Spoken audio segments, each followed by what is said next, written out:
There was a time, and it wasn't that long ago, but it was long enough ago to feel mildly somewhat mythical, where you could go and open your local newspaper and learn with a good amount of confidence why the school board was doing whatever it was doing, arguing about whatever it was arguing about, why the road down the street from your house was torn up again, and which official was pretending to not notice the major issues of the day going on in your town, your neighborhood. Now, all this while the paper certainly was not explaining the fate of the entire world, and it didn't speculate at all, certainly not loudly, about nations that most of its readers would never visit or even could locate on a map. Instead, it concerned itself with potholes, payoffs, and people who insisted that they were acting in the public interest while doing quite the opposite, doing the exact opposite thing. Where are we at today? A little bit different. Today, we are far more informed.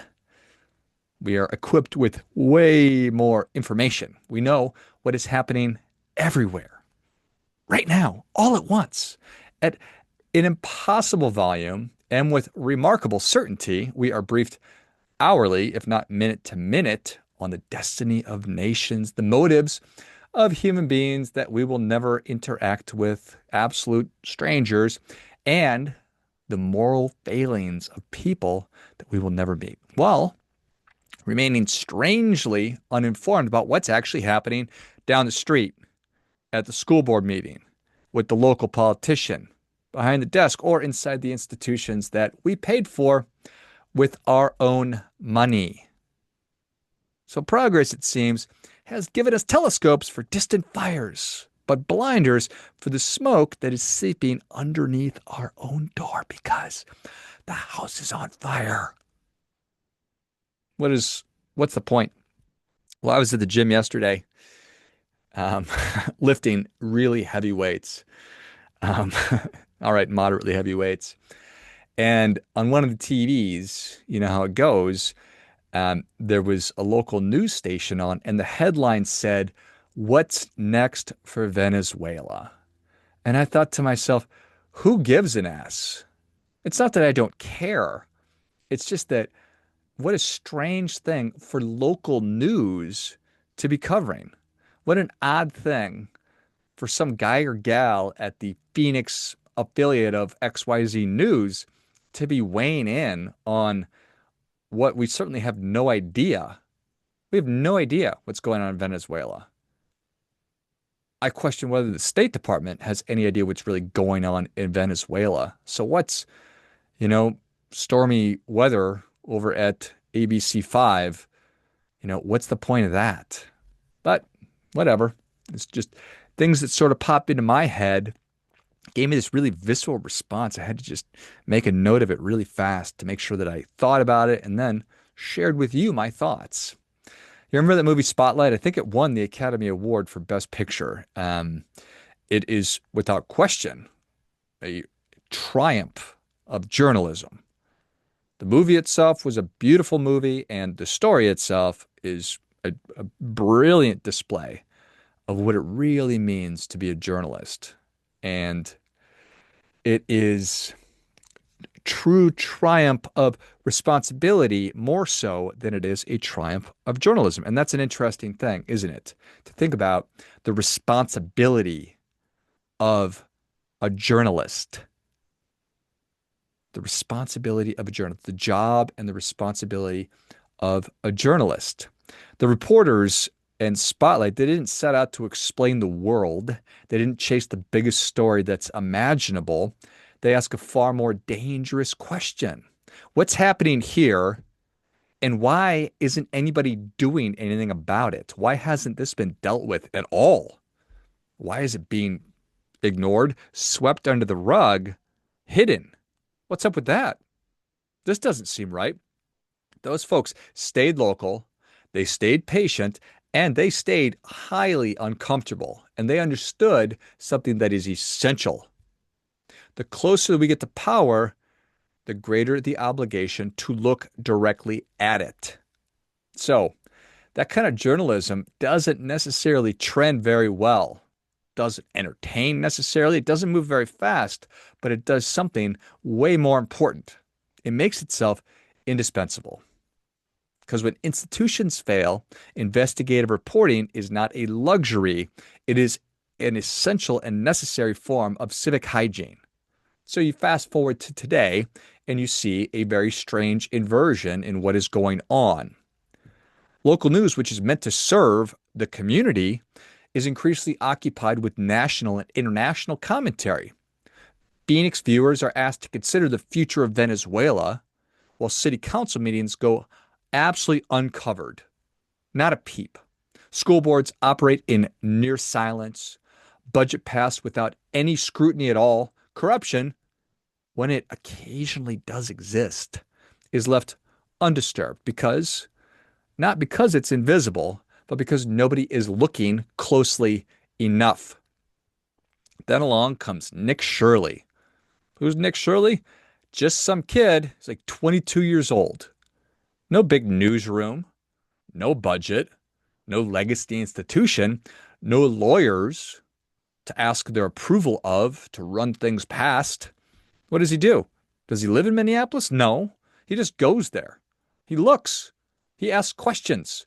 And he documents what he sees, what he hears, the conversations he has, with the people that he is investigating, and the public response instantly. Not because he broke a rule, but because he honored one that we have long since forgotten. He tended to the parts of the garden that he could actually touch. So Nick Shirley, not replacing journalism, he exposed the vacuum that was left behind when journalists stopped doing journalism. He reminded us what it looks like when somebody takes responsibility for a specific place, a specific problem, and a specific truth. And this isn't just a media problem, it's also a very human problem. The same abdication shows up everywhere that you care to look in modern life. People have got opinions about everything and responsibility for almost nothing. We know what they should do. We know what the system should fix. We know what someone else ought to be accountable for while completely neglecting the parts of life that are actually ours to worry about and attend to. So, what is a meaningful life? A meaningful life is a lot of things, but it's not built by engaging with everything because we can't engage with everything. It's folly. It's a fool's errand. It's stupid. It's impossible. It's like something else that I've been thinking about a lot lately. What is that? Something that's been done many times before, but we still think that it's going to work.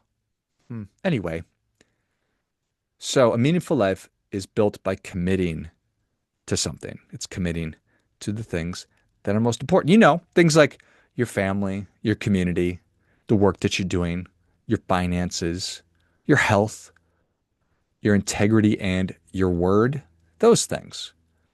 You and I don't need to immerse ourselves and get to the bottom of and solve Venezuela. You and I need to show up where our presence actually matters. It's a paradox. When people stop tending what's close because it feels small, boring, or unrewarded, the consequences don't stay small. They quietly compound until somebody that's brave, foolish, or principled enough finally shines a light on it. Investigative journalism once did that by default. Now, occasionally, more so recently, a lone individual does it by necessity. And the public response is telling. People have not lost interest in the truth. What we've done is lost patience with abstraction masquerading as responsibility. It's hilarious that for the first week, none of the major legacy news outlets had even run the story.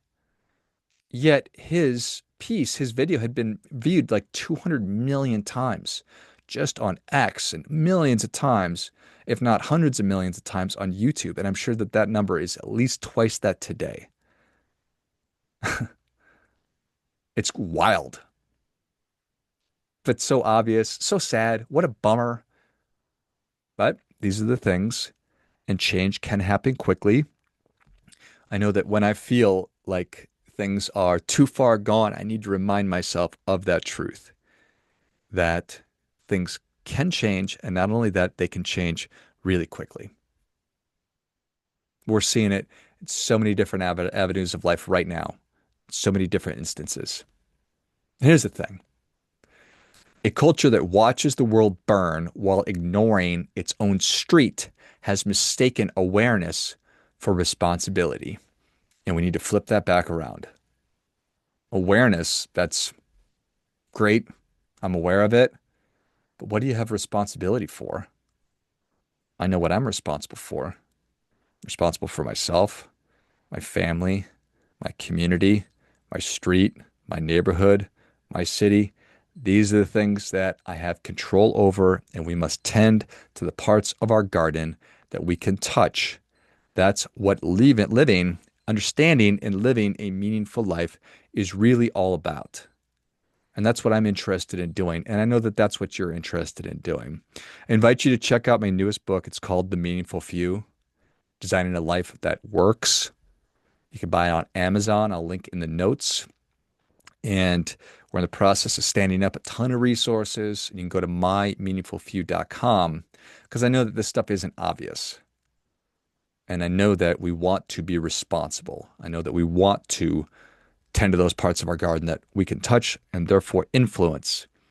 And we want to be influential people that have a positive impact and get the things that we want and have the experiences that we want to have with our family and our loved ones and our communities and all that stuff. And it doesn't mean that I don't care about what happens to people in Syria. It doesn't mean that I don't care what happens to people in Ireland or Africa or name any country, Venezuela. But by the way, they seem actually pretty happy that Maduro is maybe no longer doing whatever it is he was doing. But all that remains to be seen. It's not that I don't care. I do care. I care for all human beings. I just can't.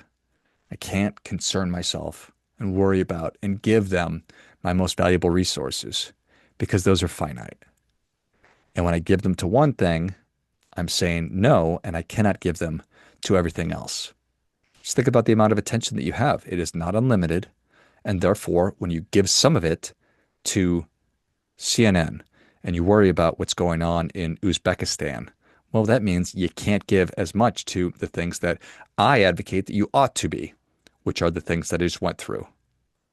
Same is true of your money, your time, your energy, your attention, all these things. There's only so much. When you say yes to one thing, you say no to everything else.